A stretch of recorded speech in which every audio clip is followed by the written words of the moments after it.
ஒரு உலக சாதனையை சச்சின் டெண்டுல்கர் சச்சின் கேன்னா யாரு? ஏப்பா சச்சின் டெண்டுல்கர் உனக்கு யாரும் தெரியாது? தெரியாம தானே கேக்குறேன். அது தெரியாம நீ எல்லாம் ஏன் சலூன் கடைக்கு வர? அவர் தெரிஞ்சுக்கிறதுக்கு சலூன் கடைக்கு வரக்கு என்ன இருக்கு? பேசாதயா, சரியான காட்டுவாசி. சரி பேசல போ. சுனாமியால் பாதிக்கப்பட்ட பகுதிகளை பில் கிளின்டன் சுற்றி பார்த்தார். ஏயா கிளின்டனாவது யாரு தெரியுமா உனக்கு? கிளின்டன் யாரு? கிளிச்சு வச்சு பாக்குறவரா? கிளிச்சு வச்சு பாக்குறாரா? கிளின்டன் யா? யோ அவருக்கு எனக்கு பழக்கமே கிடையாதுயா. பழக்கம் இல்லையா? ஏயா அவர் உங்க கூட வந்து பழகுவாரா? அமெரிக்காவோட முன்னாள் ஜனாதிபதியா? தெரியாதுயா எனக்கு. அவரை தெரிஞ்சுக்காம எதுக்கு சலூன் கடைக்கு வர நீ? அறிவு கட்டவன் மடசாமன். ரொம்ப ஓவரா இருக்கே.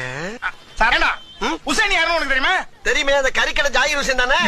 கறிக்கடை ஹுசேனா? ஏண்டா ஈராக்கோட முன்னாள் அதிபர்ரா. தெரியாதியா? அதுக்கு ஏன் கொதிக்கிற? அது தெரியாம ஏண்டா நீங்க சலூன் கடைக்கு வர? யாரா அவன்? எந்திரி முதல்ல. என்னடா? ஆமா இவ்வளவு பேசுறீல, உனக்கு அந்த முனியாண்டி தெரியுமா? ஏண்டா நான் கேட்ட அத்தனை வரி உனக்கு தெரியல. முனியாண்டிய பத்தி நான் என்ன தெரிஞ்சுக்கணும்? முனியாண்டிய தெரியுமா தெரியாதா? அப்படி என்னடா அவன் சாதனை பண்ணிட்டான்? அவன் தானே அவன் பொண்டாட்டிய 1 வருஷமா வச்சிருக்கான். ஐயோ வெளிநாட்டுக்காரன் பூரா தெரிஞ்சு வச்சுக்க, வீட்டுக்கு அடிக்கடி வந்து வரணும் தெரியாம அடுத்து ஜானியை பத்தி பேசிக்கிட்டு இருக்க. 1 வருஷமா 2 பேரும் பேச்சுவார்த்தை நடத்தி இப்ப ஓசூர் ட்ரெயின்ல ஓடுறாங்க. ஓடி போய் பிடிப்போம். ஓசூர் ட்ரெயின்ல? ஓசம்மா